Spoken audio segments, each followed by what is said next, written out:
All right, welcome back to the Green Ninja Climate Science series. We're going to be transitioning here from a little bit of kind of climate science 101 videos to more like frequently asked question type videos. So our first kind of frequently asked question is, how can there be global warming when last year was so cold? And so I don't literally mean last year, but I just mean at any given location, wherever you might live, you may experience a month or a few months or even a year or longer that was pretty cold relative to your average, in spite of the fact that the world's temperature has increased pretty substantially. So I want to kind of ask or look into why this can be the case.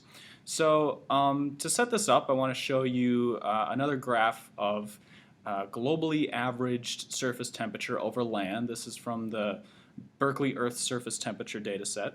And so what they're showing here is from the 1750s to the 2000s, we've seen an increase in temperature of about 3 degrees Fahrenheit.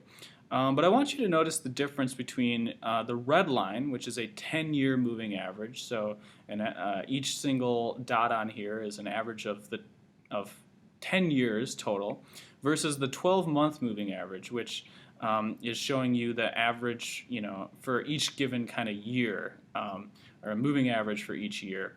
And so what you see is that we have these wiggles from year to year in the globally averaged surface temperature, and this is mostly due to El Nino and La Nina conditions, which we won't really get into.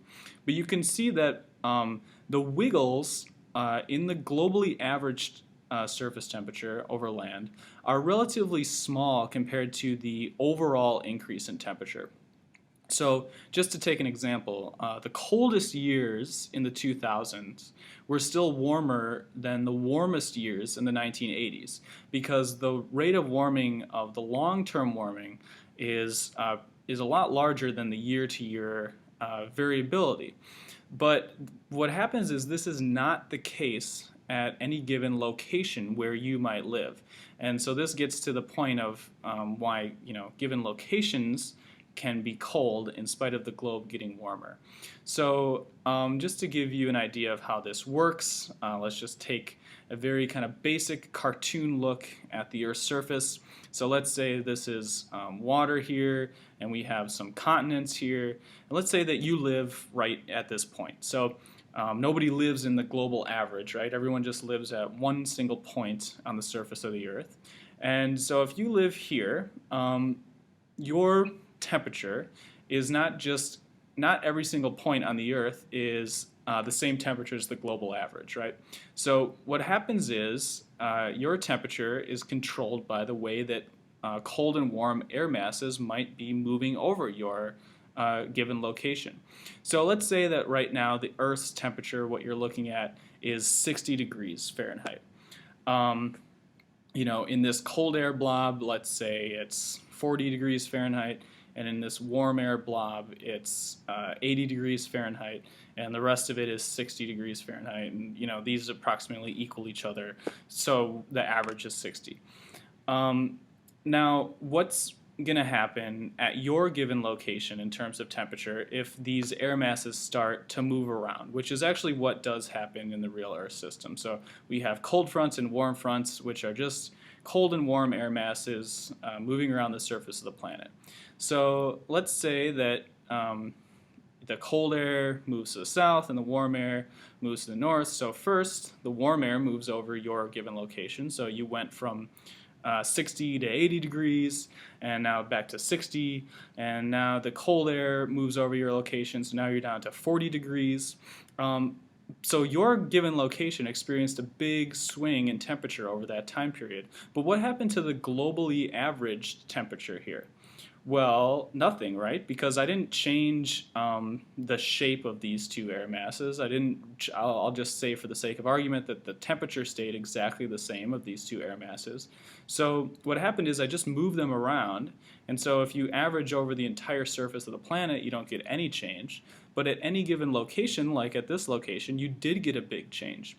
So what you see when you look at the graphs of surface temperature over time from any given location is you can have really cold years in spite of the fact that the globe may be really warm. So here's an example of that from 2010. So 2010 was the warmest year on record in the instrumental record.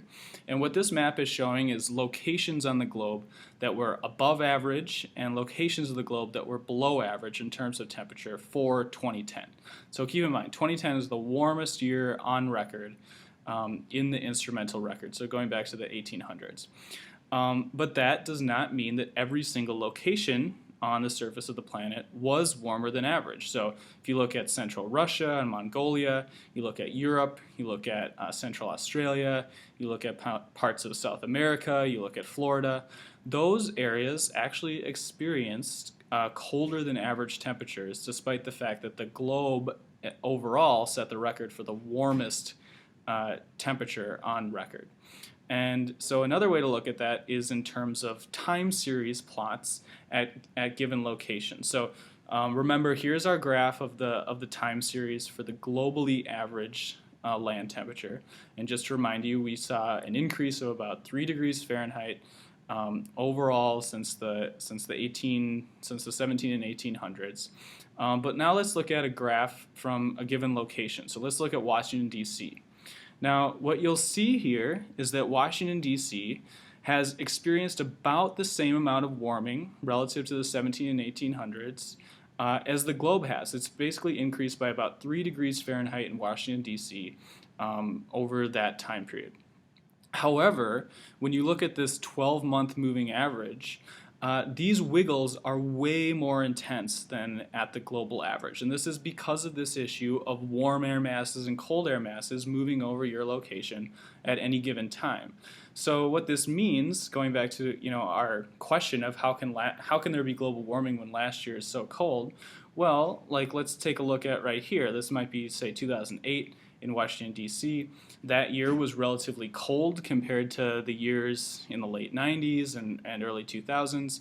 And it was even cold relative to years in the early 1900s. Say like in the 1930s perhaps, it was a lot warmer than in 2008 in Washington, D.C. And it's because of this issue of warm air masses and cold air masses kind of moving around the surface of the Earth and causing weather at any given location. So it's kind of harder to see the increase in temperature at any given location than it is to see the temperature increase in the global average, because when you average over the globe, you essentially get rid of this movement of air around the surface of the Earth that causes these intense wiggles and kind of obscures the global warming signal. So this isn't just the case with Washington, D.C. When you look at all sorts of different places around the surface of the Earth, you see that overall the temperature increase in Mumbai and Sydney and Dubai and Rio de Janeiro is around 3 degrees Fahrenheit, just like the global average.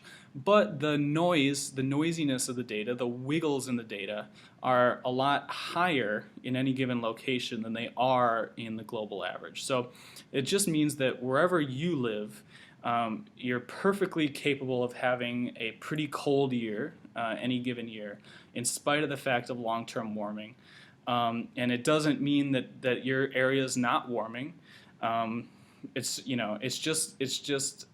just happens because cold air can move over your location for a long period of time. It could be just a couple days. It could be a couple weeks.